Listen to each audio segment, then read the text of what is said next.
साधक बनने की प्रेरणा भाग्य के परिवर्तन की प्रेरणा से ओतप्रोत होती है। साधक के मन के भाव रहते हैं कि मैं भी अपने जीवन के उस पथ में बढ़ता चला जाऊं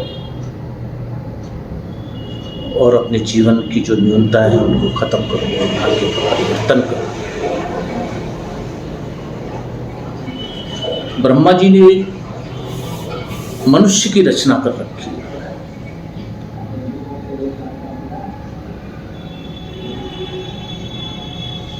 क्या मनुष्य का भाग्य परिवर्तन हो सकता है?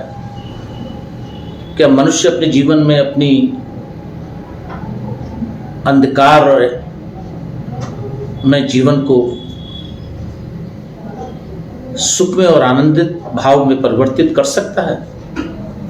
ये प्रश्न हर साधक का और मनुष्य का होता ही है। उसके मन के भाव रहते हैं जो बार बार उसके शरीर के अंदर से उधेड़ते रहते हैं।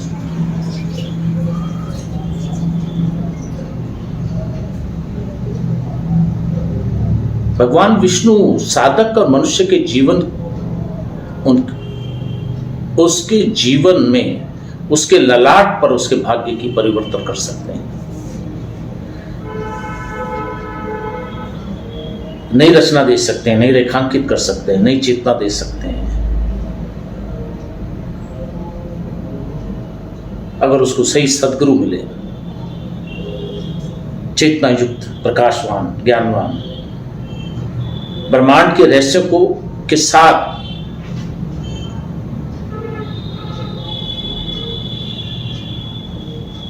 अप्लावित होता हुआ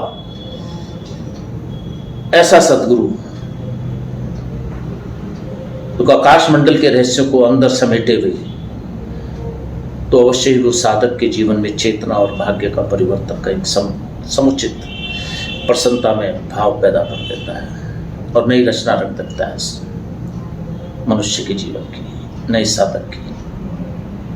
इसी को साधक का साधनामय जीवन कहते हैं कि वो नई रचना के लिए खड़ा हो जाता है, नई पैगाम देने के लिए, नई ऊंचाई को प्राप्त करने के लिए, नई चेतना को प्राप्त करने के लिए।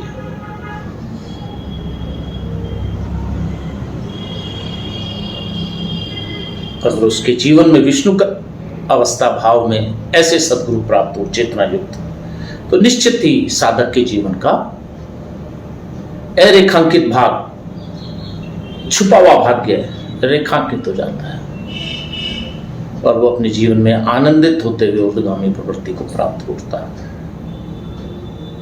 निश्चय ही भाग्य परिवर्तन होता है साधक का, साधना के माध्यम से। इसमें कोई दो राय नहीं।